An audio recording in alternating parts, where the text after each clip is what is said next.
Adam 12. Adam 12. Cop Talk America's on the air. Copy. Put me 10-6. I'm tuning into Cop Talk America.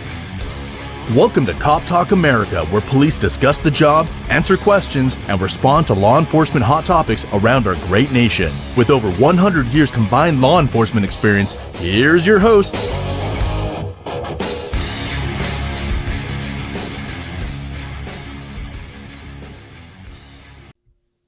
This next video comes out of California at a Taco Bell drive-thru where someone had too much to drink, too much to smoke, or too much of something and passed out in the drive-thru. Unfortunately, had a gun in his lap.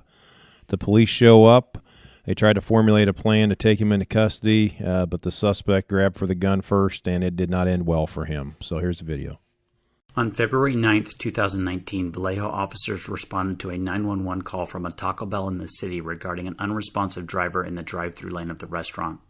Upon arrival, officers discovered a car that was at the entrance of the drive-thru with a male in the driver's seat of the vehicle. They also saw a gun on the lap of the driver. Officers called for backup. Officers attempted to retrieve the gun from the driver's lap quickly and without disturbing the driver. However, the door was locked. Officers attempted to secure the driver's car by placing a car in front and behind the driver to pin it in. While the second car was approaching to pin in the car, the driver awoke. Officers directed the driver to hold his hands up and show his hands. The driver was not cooperative to the orders. The driver then reached down for his gun and officers fired at the driver. He was then pulled from the car and officers began immediate medical procedures to save his life. Those efforts were not successful and the driver died. There has been significant community interest in this officer-involved shooting. Today, the Vallejo Police Department is releasing video footage of the incident to provide transparency and information to the public about what took place on February 9th. The information and footage from multiple body cameras is arranged in the following way. First, for additional context, prior to the body camera footage playing, we will play the audio from the 911 call that summoned officers to the incident. Additionally, we are providing a map that shows the general vicinity of where this incident took place and a detailed map of where the car was located in the drive-thru. Second, we will show a single camera view from the officer who has the closest proximity and the best field of view to show what took place. Visual enhancements have been applied to this footage to explain what is being seen. Third, the screen shifts to a 6-panel display of the body camera footage from 6 on-scene officers. These are time synced so the public can see what each officer was doing during the incident. The time sync is based upon audio and visuals in the footage. Fourth, each of the 6 camera feeds is displayed in full screen to provide complete transparency on the incident footage. The footage is graphic. The video cuts off at the time the driver is pulled from the car, as the goal is to further the public interest in the events that led to the use of force specifically. When viewing body camera footage, the public should be aware that body cameras do not always reflect what the officer's eyes see for the following reasons. First, the camera can be up to 12 inches lower down the officer's body than their eyes, impacting the visual angles of what the officer may see versus what the camera may see. Second, while the camera stays fixed pointing forward on the officer's body, the officers can be looking around with their eyes or turn their head. Therefore, body cameras show you what is going on generally. They do not show you what the officer is seeing or responding to directly.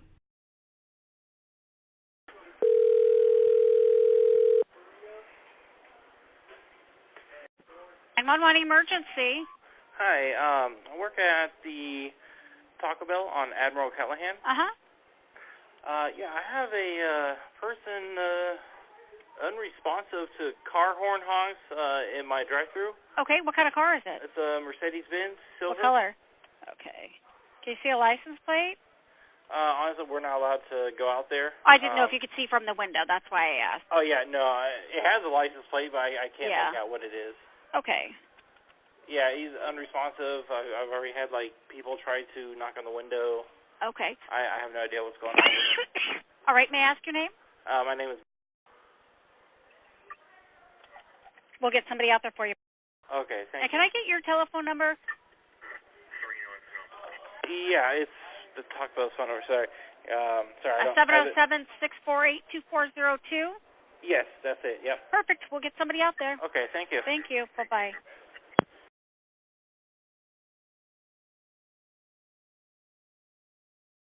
Four Paul 5, routing you a welfare check at the Taco Bell, 974 Admiral Callahan. Would be a silver Mercedes, unknown license plate with a driver slumped over at the wheel. Need a unit to clear and cover. 5 copy. 4 Paul 5. I'm 1025 on cover. 4 Paul 6. I'll divert and cover real quick. 4 Paul 6. I copy. 4 Paul 6, code 33. Jarvis got a gun in his left. Copy. Code 33. Admiral Callahan. Taco Bell. For David 3. Be en route. Gun. Gun. Call it out. What? There's a gun in his lap.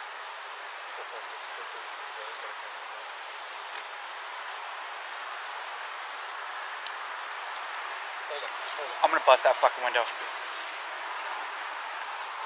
See it? Right here. Yep. Cover down that way. Door looks open. I'm gonna pull him out and snatch his ass.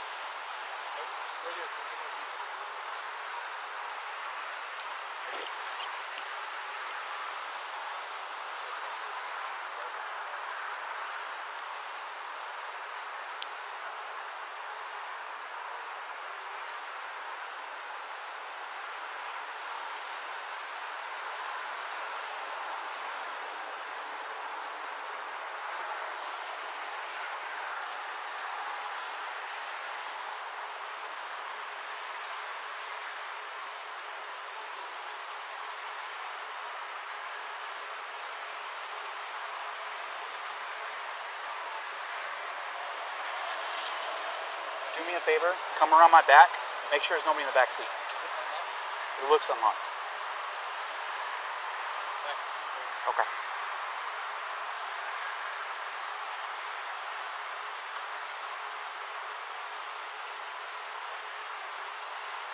The magazine's out, so if he shoots, he's only got one shot.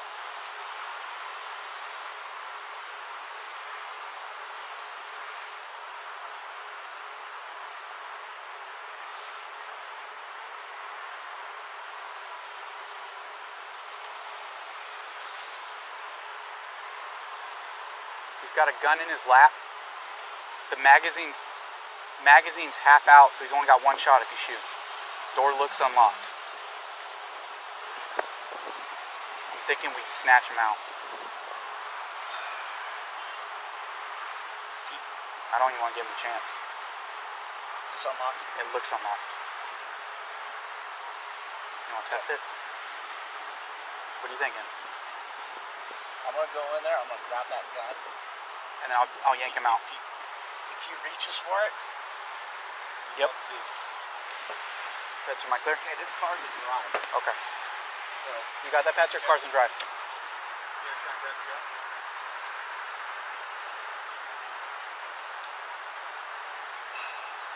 This is fucked. It's locked. Okay. What I did.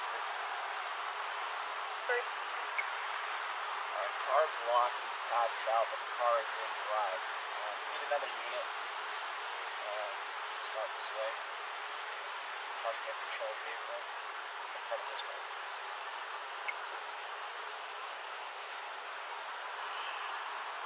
Go back, man. All 4. Okay. Have one of them go the back way. Yeah, come the back way.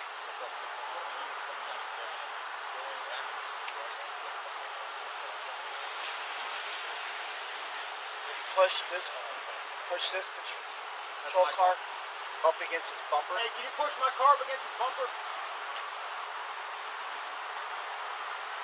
Push that up against his bumper.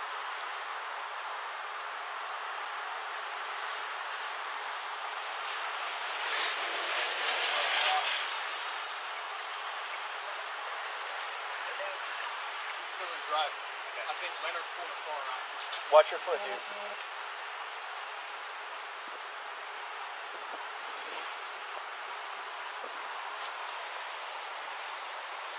He's moving. He's not up yet.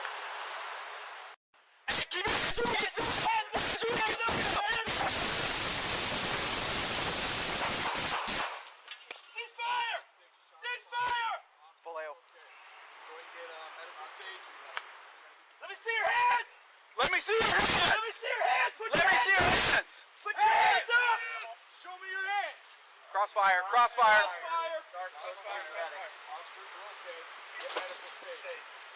Let's get some cover, Mark. Hands! Is everybody good? Hands! Show me your hands! Anyone in? Yep, we're good. I'm good. Still moving. All officers are okay. He's moving. He's non-responsive. Show me your hands! Put your hands up! Hands! Everybody be very careful if you shoot again. There's a lot of us here. Well, we saw the video. Kind of speaks for itself. This guy clearly was armed with a gun. The gun was on the video, and unfortunately grabbed for it. He might have been drunk. He might have been high, but you still don't go grab him for a gun. A high guy, if someone's high, someone's drunk, they can kill you just as easy as anyone else. And the officers responded to that. And what do you think about it, Jarvis?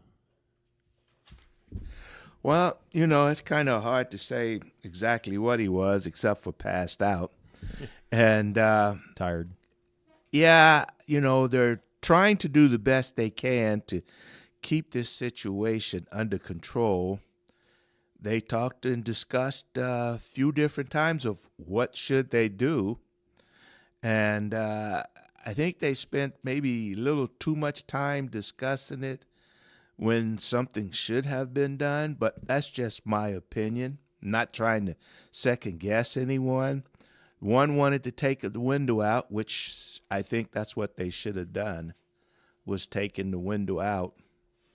But, you know, it's hard to say because we don't know what the subject state of mind was or his physical condition. There's some reason you're driving around with a gun in your lap at the Taco Bell drive-thru. I can't imagine why he would need that unless you had some bad ideas on your mind. It's California. That's a valid point. And once again, we talked about self-responsibility and driving around with a firearm on your lap through a drive-thru under the influence of something. That wasn't a good decision whatsoever, and he paid a price for it. But back to the officers and you know what they did take up a good tactical position. They came up with some plans. And once again, you had a line there that you probably had to establish. I think they got the cars there in a pretty timely fashion to get it blocked in there. You got people in that Taco Bell, employees for sure. So there is innocent citizens in the area. So if he takes that vehicle and drives it through the side of Taco Bell or does something with the wheel, you got a weapon there. It was definitely a bad situation they were brought into, but once again, it comes back to self-responsibility. This man created this incident, and he paid a price for it, and now we have to dissect it, and they're going to have to go through a investigation, and I'm sure there's lawsuits coming out of it. And you know, maybe it's me, but it seems like it's all part of the dramatic end of it. And the sensationalized end of it. But these police cases, which are pretty justified and pretty cut and dry, like this guy, he's armed with a gun. But when there's a whole lot of shots fired by the police, it seems to get a lot more attention.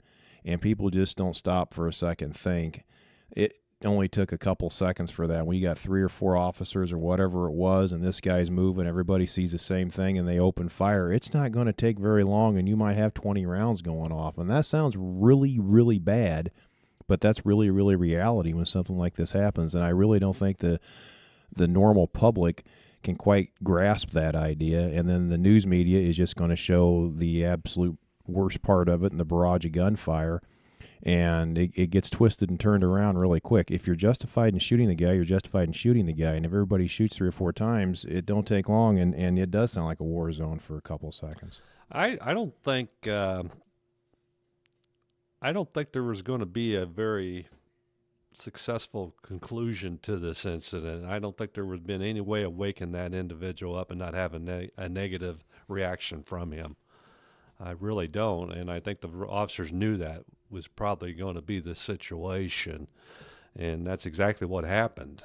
I mean, he's coming out of a deep sleep under the influence or whatever he's on, but There's a reason he's got that gun on his lap. He's preparing for something bad to happen. And probably not from the police. I think there's probably someone else he's got a problem with if he's riding around a gun on his lap. And didn't think he can go to Taco Bell real quick without having to have some protection close by. And these things happen. You know, we watch these on video, and people probably think, oh, that doesn't happen very often, or this is something unique, and it's not. I've had a call very similar to that about 15 years ago. The guy was passed out in the car was running, and the gun wasn't on his lap. It was in the passenger seat next to him. And his window was down, though, so I chose to mace him instead to try to disorient him, which I did a pretty good job of that, but he still took off, just about drugged me with him. We had a small chase, but mace in your eyes doesn't lead to a good conclusion when you're trying to drive, and he ran into a fire hydrant, grabbed his gun and got out and ran. But we ended up catching him. He ditched his gun, and we got that. So, you know, these kind of things are not uncommon, that you're going to get these kind of calls early in the morning. You know, this isn't something unique. It's just another thing that officers deal with all the time, and they don't always end up this way, and sometimes they can end up worse, or the officer gets hurt. Well, and the problem was multifaceted because the vehicle's in drive, and this guy's passed out apparently with his foot on the brake. So at any moment, he could end up going mobile with a several thousand-pound bullet called the car going downrange. Then you've got the people in the Taco Bell and everything else, and now the officers have to try to get the employees and all the other customers back. It looks like there's other restaurants and businesses right there in the area. And again, you have a person who he has made this decision of being in the state that he's in and then taking a firearm with him and then passing out while he's doing these things. And the officers are sitting here, and you can hear them clearly talking about, I'm going to try to get the door open and snatch the gun to get that part of the puzzle taken away. You still got the car, could go wherever. Then they start discussing trying to get the cars around to get it to, you know, they've got him blocked in.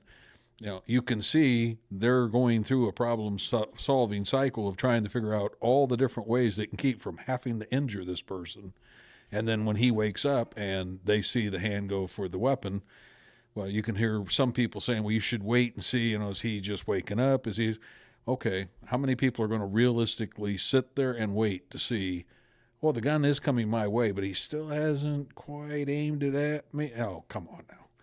You know, at some point, people have to understand these police officers are human beings. When you're placed in this situation, you're not a machine. You're going to be scared. Your adrenaline's going to be pumping. You're going to defend your life and the lives of the fellow officers around you. So, you know, it's an unfortunate circumstance, but people need to understand violence looks like this. It's not television. It's not a movie. It's not going to be clean cut. That's the way violence really looks. Chuck Norris could have probably disarmed him without ever firing a shot. Well, he wouldn't have never thought of shooting Chuck. No. But I think they did a pretty good job as far as formulating a plan and putting it together, noticing the car was in drive, and very good point. Take the gun out of the equation, you still got a presumably very intoxicated on something individual that's in a car that's in drive in a business area, and if he takes off, that's going to be a problem. And I think just reviewing the article on it, you know, I think you go back and you always like to see what the defense attorneys or the attorneys representing the family is going to come up with. And his comment was 25 shots were fired. He didn't say it was excessive, but that's the only thing he could come up with. And once you get, it said everything that they did is justified. When you have 4 or 5 officers, like you said, Dave, you know, firing 3-4 rounds, it's going to add up real quick. Yeah, it says here 6 officers. Yeah, 6 officers. So, you know, that's about all he's got to get a hold of is, but once again, it comes back to self-responsibility. You know, we get drug into this. What else do you want us to do? I think a lot of people said they should have just left. He wasn't hurting anybody. He's just in a drive-through passed out with a firearm. Yeah, drunk off his ass with a gun. Yeah, he'll sleep it off and wake up and realize he's made a mistake, and you know, maybe so. Sorry. But what if he drives out of that drive-through and runs over some child or somebody's wife, T-bones them going in an intersection and kills them? Not to mention the drive-through is closed. And you don't think we're not going to get sued for allowing him to drive out of there after we had all the facts on what he was doing earlier? So it's a tough situation that these people put the police into, and then we're expected to make all the good decisions and get it solved without anybody being injured and nobody's feelings being hurt, and that we don't violate anybody's rights and do all that. It's kind of a tough job, guys. And that could have happened if that guy had simply put his hands up and surrendered. Yeah. Or made a decision not to get under the influence behind the wheel and put a gun in your lap. He made a lot of bad decisions. Or just leave him alone when he's been out drinking and doing what he's doing. Sure, if you start what-ifing it, okay, so I break out the window, startles him, there goes the car. Our fault. Yeah. I reach in to get the gun. He wakes up, doesn't know that that's what's going on, and then he grabs the gun because he thinks somebody's attacking him. Our fault. Whatever action we take, you can pick it apart and make it our fault. The bottom line is, how about you don't go to Taco Bell inebriated and go to sleep with your foot on the brake and have a gun? Well, you There you add to our fault, employee or just an innocent bystander comes up, taps on the window. He grabs the gun and pop. Now, again, because we left, again, that's our fault again. And that one's really going to come back and bite us. And that's the problem with the body camera argument too, is that, we got the body cameras and we're still not right. You can come up with 100 different scenarios, but it doesn't solve the problem. How do we deal with these situations? Well, the thing is, when we show this body camera footage and it comes to the media and these activists and some of the politicians, they completely ignore what the suspects are doing. Yeah. Like Jeff you just tore it down right there. This guy chose to get whatever he was doing all night long to put him in the state that he was in. This guy chose to lay a gun on his lap. This guy chose to go through the Taco Bell drive-thru like that. We didn't tell him to do that. He made those decisions. The guy in the other video, he chose to get all bent out of shape over a seatbelt ticket. He chose to attack the officer. And these guys, the news media, they completely ignore it. They don't even really acknowledge it most of the time. They just say, oh my gosh, look what the police did to this poor innocent person. This guy's not innocent. My ass, he's innocent. Look what he's doing. Why don't we acknowledge that? And I do wish, for courtroom presentation purposes, that when you're put on a jury, you get to watch the film one time. That's it. That's all the officer got to see one time. And when they say, well, we want to review the film again. No, there's no second chances. There's not. You got to see what he saw. Make your decision. It's not the NFL. And that's the problem. Everybody wants to break it down now. Like, slow it down. Let me look. Even when they were showing the film and they're doing the slow motion, I'm like, what? Don't do that. Now you're building expectations. I'm like, no, just run the film and say, that's what happened. No, you have a small part of population that's dictating the rules or trying to change the rules, right, to fit their narrative, to fit their incident. And most of these people are attorneys, and everybody understands what they're in the business is to make money. And, the bigger pockets you can get into, the more money you're going to make for yourself, and the families will get a few breadcrumbs, because most likely, even on a 100% right shoot, you're probably going to have the city settling for something, attorney fees or whatever. So they make their money, but we want to change the rules in the midst of the game, and it's just a small percentage of people that's doing it. Every shoot that we've had in our community, it's turned into a lawsuit. We even shot a bank robber that some reason he had rights. And it's amazing the victim wasn't the clerk behind the counter who had the gun stuck in her face. Yeah. I thought that was the victim. Yeah, I thought that's why we were there. But like I said, there's always a narrative, and everybody understands how society works now, and it's about making money and off the deaths of people and the lives of these officers. Like I said, these officers have a tough job to do. They're out there every day doing it. They're making these decisions, and they just want to go home every night to their families and loved ones. And I don't think that's too much to ask from these guys. And be a little sympathetic to what we have to do and what they have to do every night and every day, and make these decisions. And I wish we could get more of these videos and a bigger roundtable of discussion from both sides of it, because that's what across the country, we need to start talking to one another, and be able to debate these issues in a civil tone, and take all the politics out of it and take all the money out of it. It's the biggest thing, I think. But and being able to talk about these, and like I said, I've asked the question, what are we supposed to do? On each one of these, we're getting the critics criticizing it, but what are we supposed to do? What suggestions do you make besides de-escalate it? That's the only thing I've seen from an attorney. Should have de-escalated it. About 150 police officers a year will not go home. Now, there'll be male, female, all races, all colors, all creeds, all religions, and they'll be injured by the exact same people. All religions, all creeds, we don't look at them as, well, this was a black guy, or it's the criminal that we're dealing with, or it's the victim we're trying to help, or it's the poor innocent guy who just happened to be there and watch it, and he's trying to figure out, how do I get out of this?